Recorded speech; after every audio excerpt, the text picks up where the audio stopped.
But I think that challenge might be that just kind of like keeping up to pace with the needs. I mean, because the world and society is changing so rapidly that I think that a lot of practices that we have in education are somewhat obsolete, or perhaps not the most effective or the most useful for what our future generation needs. Welcome to SELINTalks, brought to you by Selint Club. I'm Shruti Verma, your host, and today we're joined by Pablo, a visionary in the realm of educational coaching. Pablo is the founder of Generación Futura, where he's reshaping how educators unlock their potential and envision their roles. Through his innovative approach, Pablo combines personalized learning with deep mentorship to transform teachers into leaders who are not just educators but life changers. Today, we'll dive into Pablo's journey from classroom teaching to pioneering new educational frontiers and explore how his methods are fostering more humane, effective, and fulfilling teaching environments. Get ready for a conversation full of insights and transformative ideas that could change how you think about education and personal growth.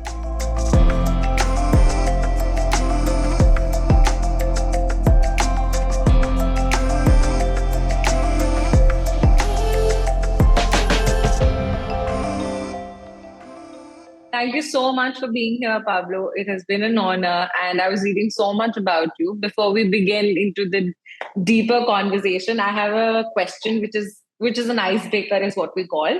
So imagine you're teaching a course on something you've always wanted to learn but haven't yet. What would that be? Thank you, Shruti, first of all, for having me on and for having done all that research beforehand. And this answer, I found it difficult to really pin down something that I'd have always wanted to learn. But since it's an icebreaker question, I'll go with something that's maybe a little bit lighter. And that is sailing or naval carpentry. Wow, yeah. That is quite different. I know, right? Yeah. These are possibly like hobbies that I discovered in the last 10 years or so in my life.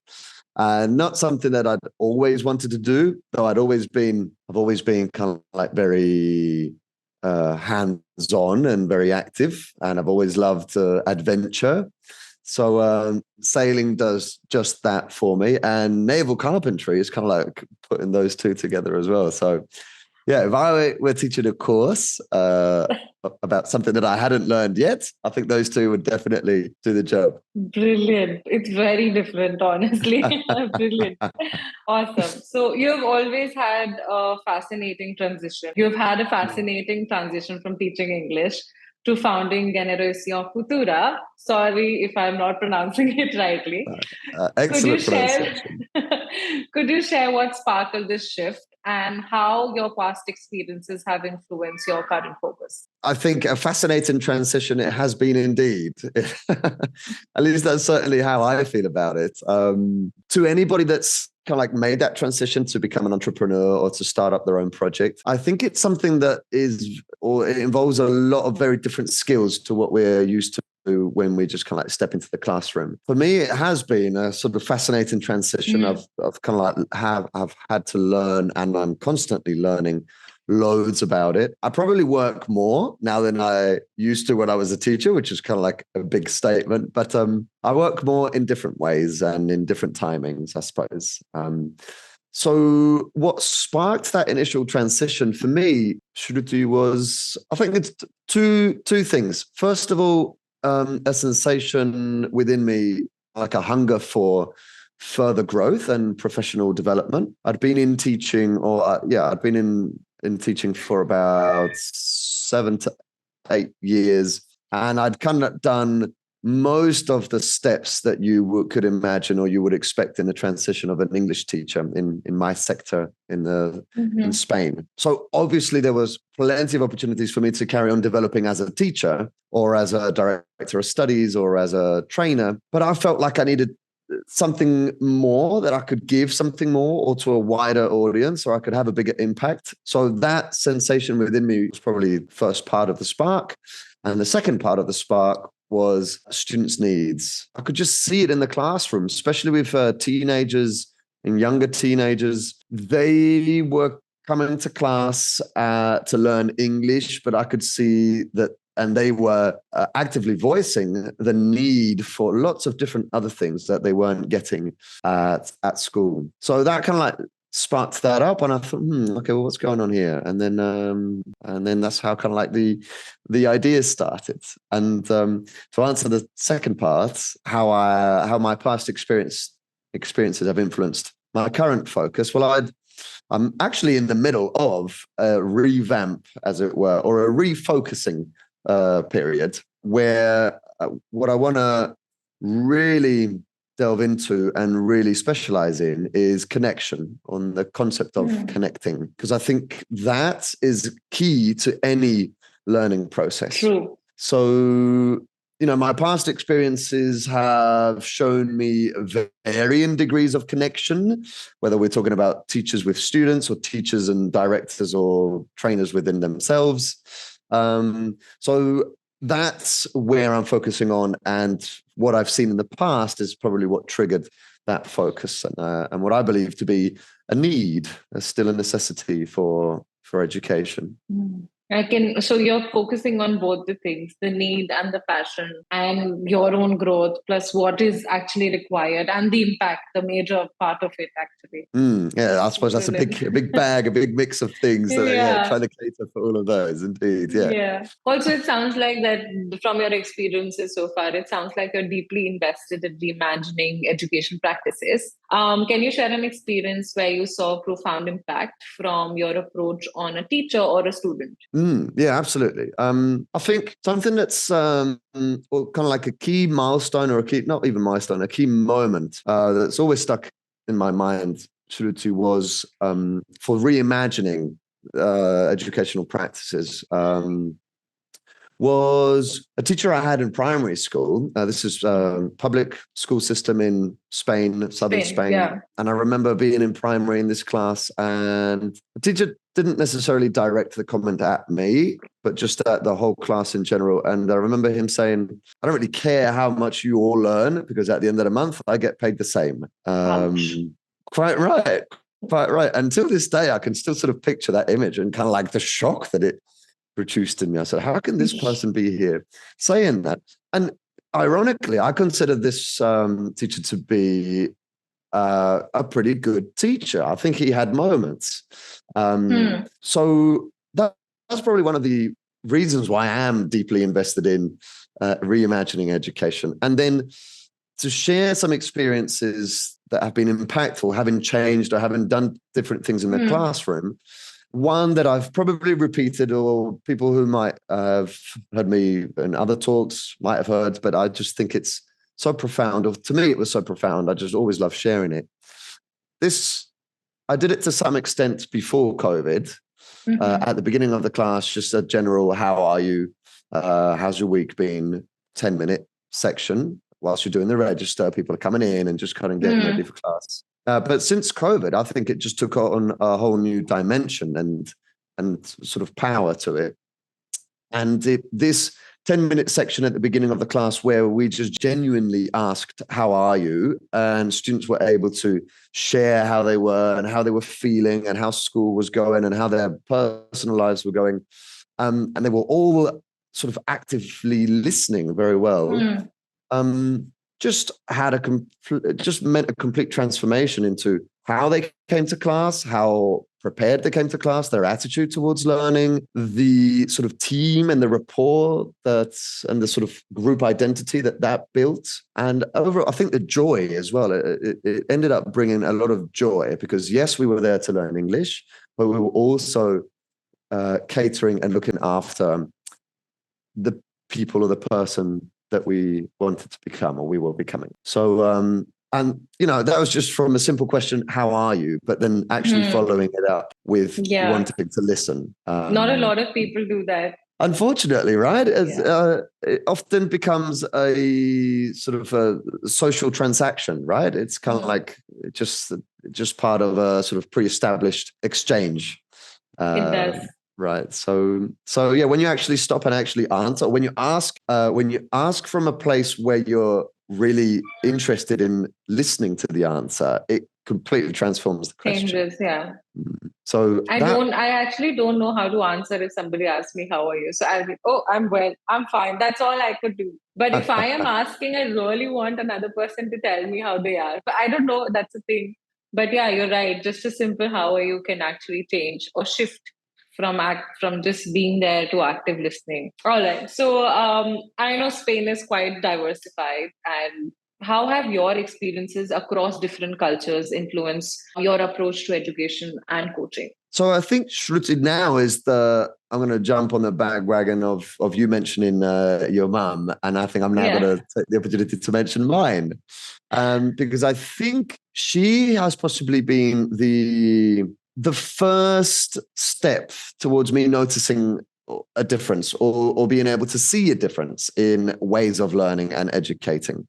So my mum's, I'll give a bit of context. So my mum's English, but me and my family, my brother, my sister were born in Spain. So we actually grew up in the Spanish educational system. But at home, through my mum, we had a very different paradigm of what learning and teaching was about. So my mum would do lots of stories as well and would read us lots of stories. And so I think that was kind of like the first experience of having different learning experiences, kind of like having just a position almost of the sort of very traditional directive Spanish approach to the, I suppose, less directive, more open to experimentation and sort of learn through living or learn through experiencing that we had at home through my mum. Okay, so then I've mentioned about how my mum brought a different culture to home and how we experienced different educations at home. And then I was going to move on to saying that when I then went to study in England, I went to do sixth form. I initially was only going to do a year just to try it out, but ended up going and then staying for sixth form, which are the last 2 years of secondary school, and then going to university in England as well.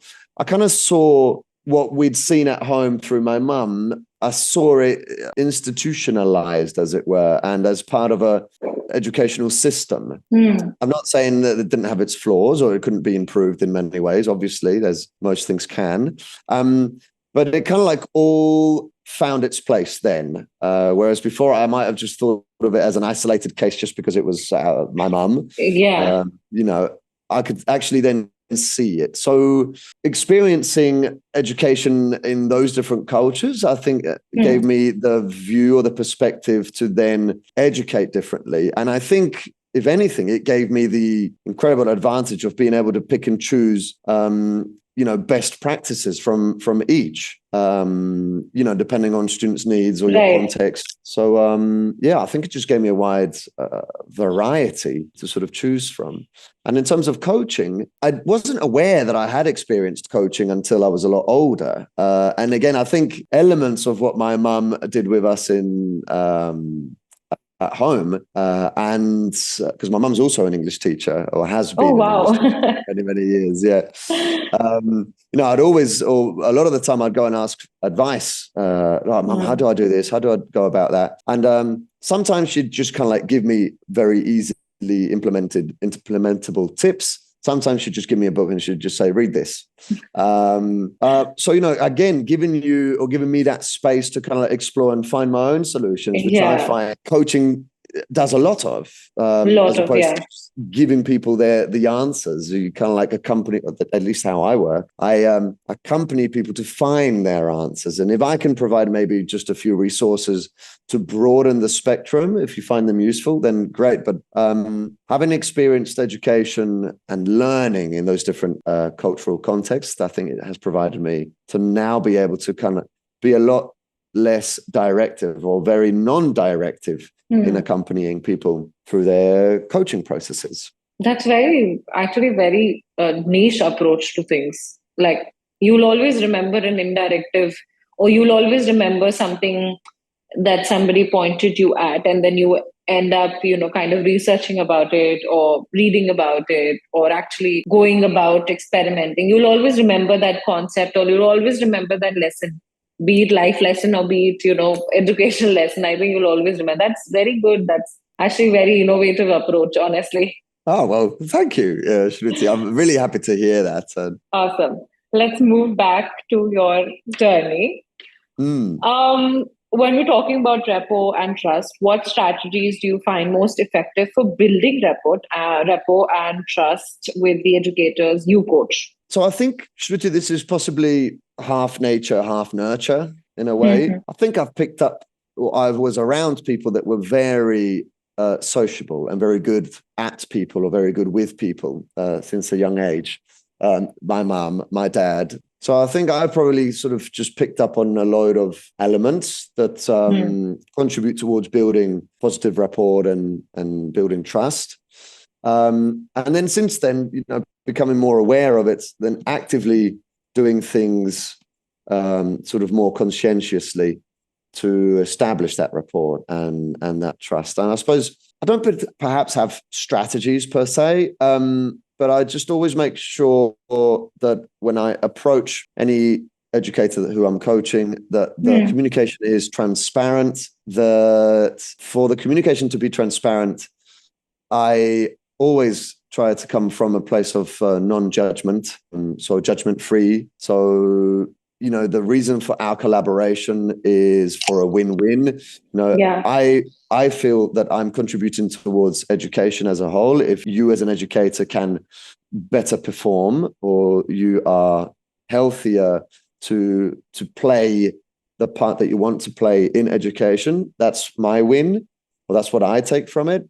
And your win could be anything from mental health and balance to feeling more accomplished in your sort of life objective.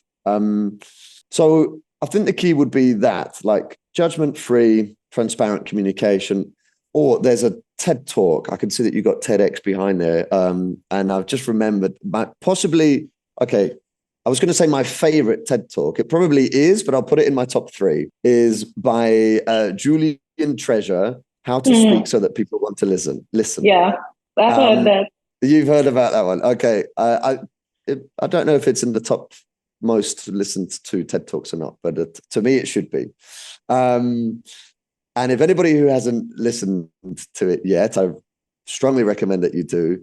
And very quickly, he goes through, he suggests 7 deadly sins of speech, of conversation. And then he offers sort of 4 cornerstones, which I remember had a profound impact in me.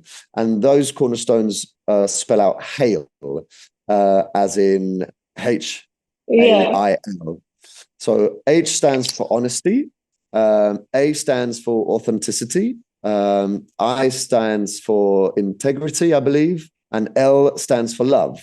And he puts it perfectly. He says, I don't mean romantic love. I mean love as in wishing the other person well. And he then goes on to argue that it's very difficult to wish someone well and judge them at the same time. So that's where the judgment-free comes from. So I think those would be my strategies to building that rapport and that trust. There are specific strategies that you can pick up in books and read on and everything. In fact, something I do that I didn't know was a specific strategy is that I use people's names a lot. But I think I noticed.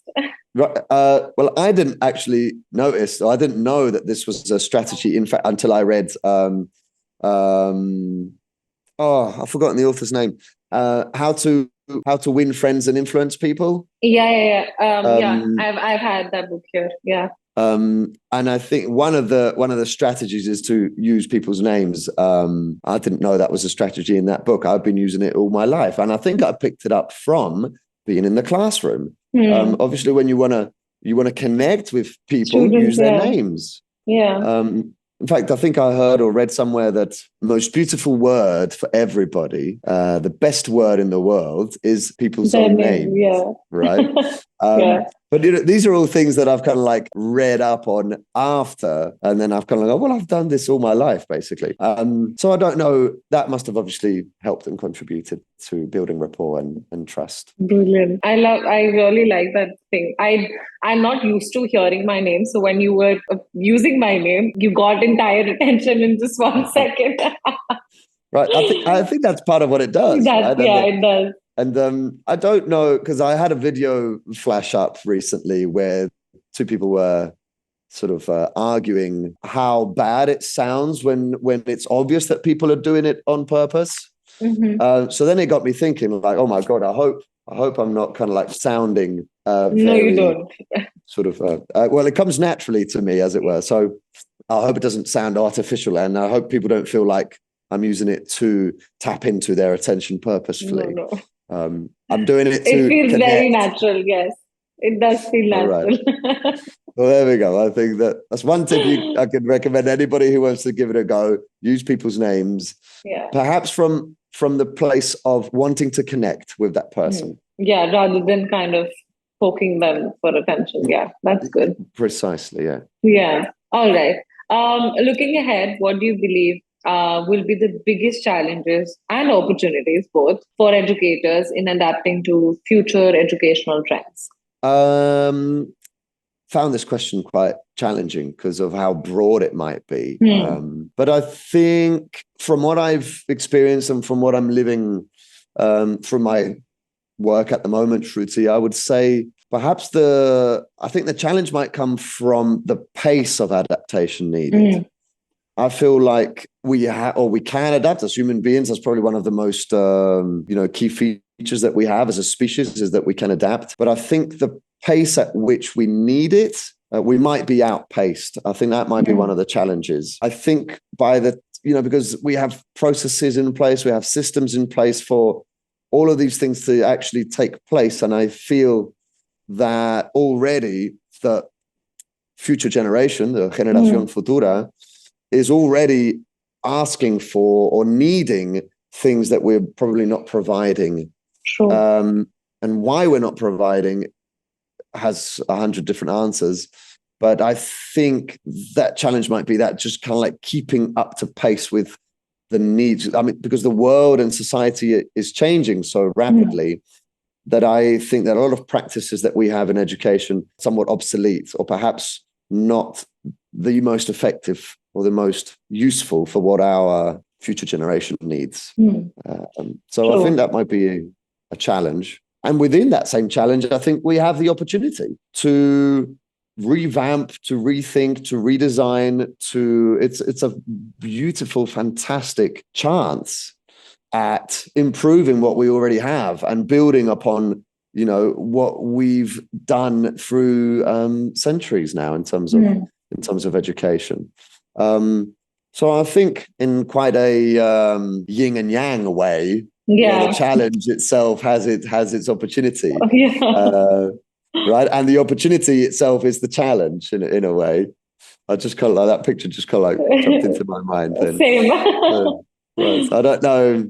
I'd love to know what you think are the opportunities and challenges. I think it's going in the right direction when we look at if we do this, like how we have suggested, that obviously the pace at what the adaptation would look like is obviously a challenge, because a lot of educators out there are feeling left out. But when we look at the opportunity at the same time, you're very right that you have to see what you already have and kind of build on it. And I think that's a way to go for it. There are always two choices. Either you can be at the same place as you are and kind of sulk, which is an important part of the process, but you cannot sulk forever. So maybe just build on whatever you have and then keep learning on the way. You mentioned entrepreneurship. No matter what college or what university you're going through, what you have read in this under the sun about opportunities, you'll always have your unique challenges, because there are humans involved here, right? I'm just taking an example for entrepreneurship. You will never know what's coming for you. You can have processes, you can have policies, you can have 10,000 other things under the sun. But then suddenly, for example, if Meta changes their algorithm system, completely external, can you do something about it? You can't. You have to just go and adapt, or it'll take some time for you to adapt, but you'll eventually get there. So all of that put in one, obviously your challenges will create new opportunities. It's just that I keep telling people this. And you have also mentioned that you need to be open to whatever is coming. So yeah, this is a very nice way of going. We should have done this since the beginning.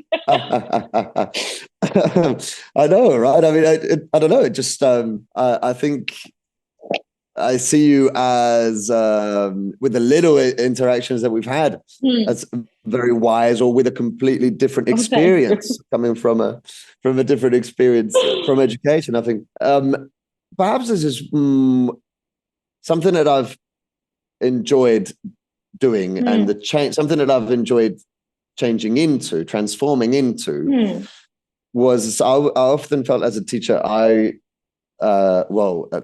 everybody knows about TTT, or teacher talking time, right? And how we tend, or we can monopolize a conversation or an interaction or a class.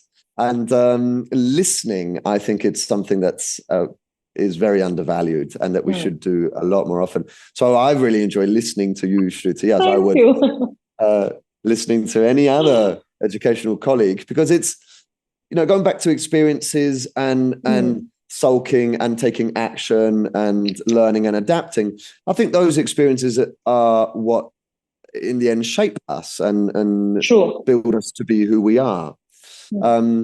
So yeah, I can kind of see all these connections now from the conversations that we've had. Being able to listen to other people's stories, we can relate to, and you can learn from all of that already. You don't then, you feel connected, because you probably don't feel alone, as in, oh, this is happening to me and it hasn't happened to anybody else. Might be the case, who knows? But I'm sure that other people have had similar things happen to them. Yeah. From which we can all learn from as well, and adapt as well. So where was I going with this? Listening and asking questions. Yeah, I think I now enjoy asking questions and listening a lot more than I do talking. Even though if you're watching or listening to this podcast, you probably don't think the same. No, I'm sure our audience is going to love it. Before the audience, my team is going to enjoy this podcast unfiltered. Well, I sincerely hope they do. Yeah. Yeah, they do. Awesome. So finally, Pablo, last but not the least, we'll have more conversations like these. What advice would you give to educators who are navigating the complexities of today's education landscape? I think we might have touched upon in many ways on this question throughout the conversation, Shruti. But I think if I'm anybody to give advice,